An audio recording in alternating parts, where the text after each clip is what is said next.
All right, we're here with Paula. So, Paula, let's talk about your name and your business and all that fun stuff. Let's start You with want to that. talk about my name? Well, introduce yourself, I guess. My Yes. name, So, what the etymology of Paula? What does that come from? No, I'm the just kidding. song, Hey Hey Paula. Oh, does it really? Oh, there we go. Yeah. But okay, so Paula and Cineroller is the name of the business. Talk about that a little bit. I named it because we had originally planned on starting with a food truck, and I made cinnamon rolls, so it was like cinnamon roller, it fits. But we actually didn't start with a food truck. We started in a farmer's market. So it's okay. So when I did a food truck back in the day, it was more of kind of a gimmick for my kind of radio talk show I was doing, and we were called the Rolling Stove, along the same concept of the rolling. And so I appreciate that name very much on a personal level. Obviously, there was no confusion with anyone. They knew that the cinnamon roller meant cinnamon rolls, and you got away with it just fine, as you can see, because you have to roll a cinnamon roll. Talk about the product and why people love it so much. Oh, I've been baking my first loaf of bread. Bread was when I was 16, and when I took it out of the oven, it fell on the floor just like a brick because it did not turn out. And my mom walked through the kitchen, was like, I was just sitting there distraught. Anyway, she walked through the kitchen and was like, just try it again. So I tried it again. Been baking since I was 9. And this recipe I started using when I was 20, tweaked it again for what I felt needed to happen. So I've been baking these for over 30 years. We started with the classic roll in the farmer's market. And we also had like cinnamon popcorn, caramel corn, anything cinnamon, cookies, whatever it was. But people wanted more variety of cinnamon. That's what we noticed. And so More variety of cinnamon or Of more the variety than cinnamon? more than cinnamon. Okay, so they want other flavors. They wanted other Okay. flavors. So I asked my son, I said, what flavor would you start with?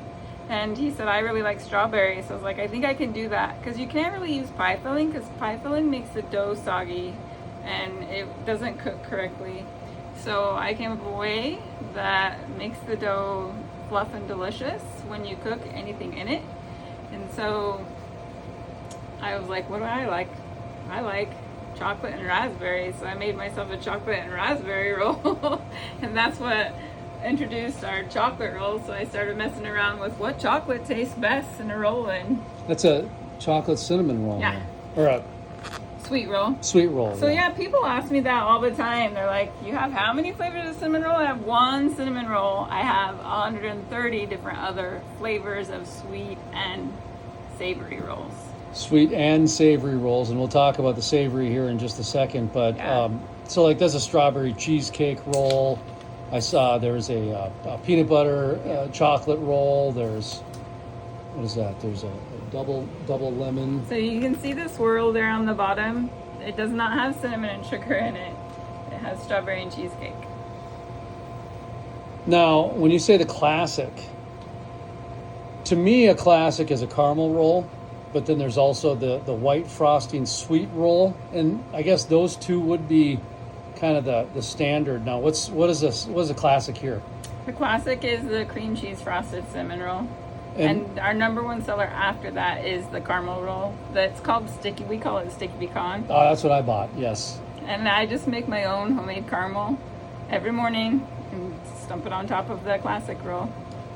So, the classic that's cinnamon though, right? Mm-hmm. Okay, so that's your classic cinnamon sweet roll, and then you got the caramel roll, sticky bun, many other flavors that go beyond from raspberry to blueberry to I see. Is that Oreos? Yep. Okay, so there's some Oreos involved even.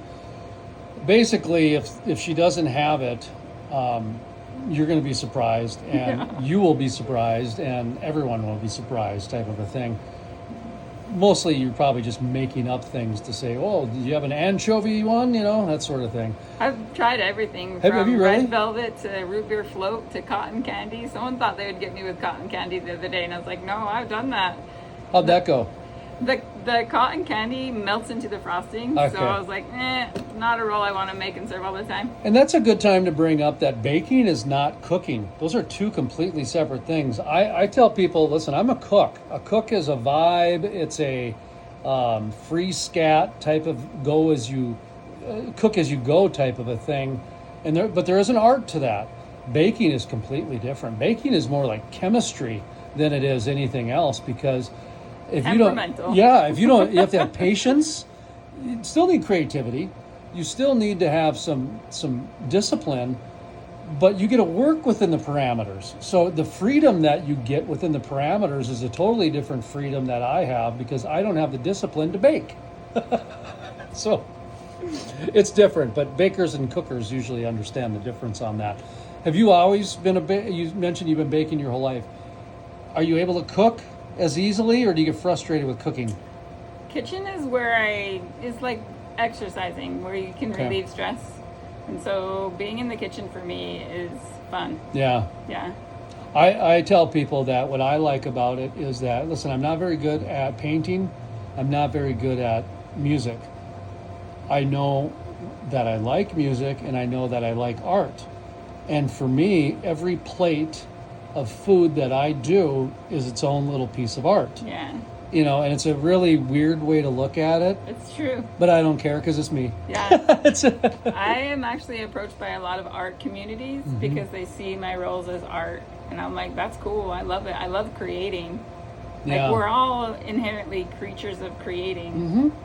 So Create, maintain, destroy, right? That's kind of the three-headed matter thing. is never destroyed, but sure. Yeah, right? Isn't that right? It just kind of takes on a new form. Yep. Yeah, that's right.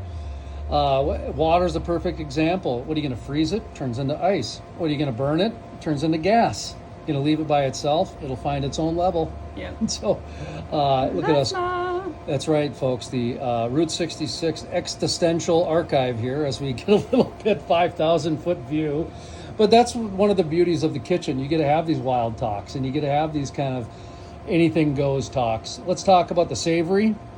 Boy, I tell you, I went to the farmer's market, and I was talking to people about the cinder roller and the savory, and I get a little mixed reviews on that. Not reviews, reaction. Yeah. I've not gotten a bad review yet, because the sample you gave me, I let others try too. 100% they loved it. Okay, so not one person who tried it said they did not like it. I had a couple people that were too afraid to try it. Now, what I'm talking about, folks, is she'll make a cinnamon roll, or a savory. Garlic roll. That's a garlic butter roll underneath. Basically, what we're talking about here is hot lunch rolls. Sweet chili, pulled pork, the garlic roll, the jalapeno roll. Barbecue chicken was involved with the one that I had. I saw Meatball. a meatball one that looked fantastic. Talk to me about the savory dishes, how you came up with it, and like how you satisfy people's fears when it comes to a new. I'm from the Midwest, where anything outside of mashed potatoes and butter, you got to explain to people. Yeah. Most of the time when I get first time customers come in, they like to try the classic. Almost 99% of the time, they won't walk out of here with anything but the classic roll, the classic cinnamon. But the next time they come in, and they always come in again, they're a little more adventurous and willing to try something else. Well, the savory rolls are on that third tier. So after they've tried a sweet roll flavor, then they're willing to try a savory roll flavor, especially the sweet chili. Chili and cinnamon roll has been popular in elementary schools forever. But putting chili on top of a cinnamon roll, not next to in a bowl, people are still shocked with, and some people won't try it, and some people will. You're talking about like chili, like a chili dog. Yeah, but on a cinnamon roll. No Okay. hot dog. Have you ever had chili on a cinnamon roll, sir? No, but I hear a lot of people like it. That's right. See, there you go. Well, they got chili and spaghetti, so it's not a bad thing. Well, we got a customer coming in, so we better get wrapping up here real quick. But I do want to give you an opportunity to talk about your dirty drinks, your energy drinks, and some of the other offerings that go outside of your main event of the cinnamon roll. So my son, who turned to me when he was 17 and said, "Mom, if I open a business, will you bake for me?" And I was like, "Yeah." He's the one that said, "I see you creating all of these flavors of cinnamon roll. I'm going to create soda." So he created mixed flavored soda. We just take a sweet syrup, the Torani syrup that most people are aware of, And he mixes it up, and he goes by color sometimes and says, these two colors should mix well. And then he tastes it, and if he likes it, it goes on the menu. If he doesn't, it doesn't go on the menu. And then he's a really big energy drink person, and so he created a bunch of energy drinks based on that same concept that he likes. So I've been traveling the entire Route 66, and I've seen a lot of dirty sodas. This is the first dirty energy soda place I've seen. Did you know dirty energy sodas didn't exist until this place?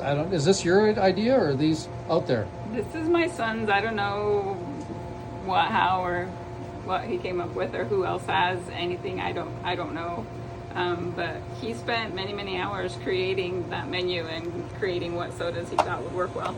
All right, well, we're going to wrap it up here because there's a customer ready to pay, and we still believe the customer's always right and first here. So real quick, how can people find you online, and where can they find you physically here on Route 66? Or I think you're a block off or a half a block off. Yeah. We are on fluffanddelicious.com. That's our website. Are you for real? I'm for real. Okay. Repeat that one more time, please. fluffanddelicious.com. And you can order us through DoorDash and Uber Eats as well. And we're located at 10 South Main here in Webb City. You won't find us on Google because they'll take you to the back alley. But if you go next to Spencer's Sweet Call or one block down from Route 66 Theater, you'll find us. That's right. You're in the digital purgatory area where you're not quite recognized online yet. Yeah. That's right. Okay. So, folks, there you go. Well, thank you so much, Paula. You're welcome.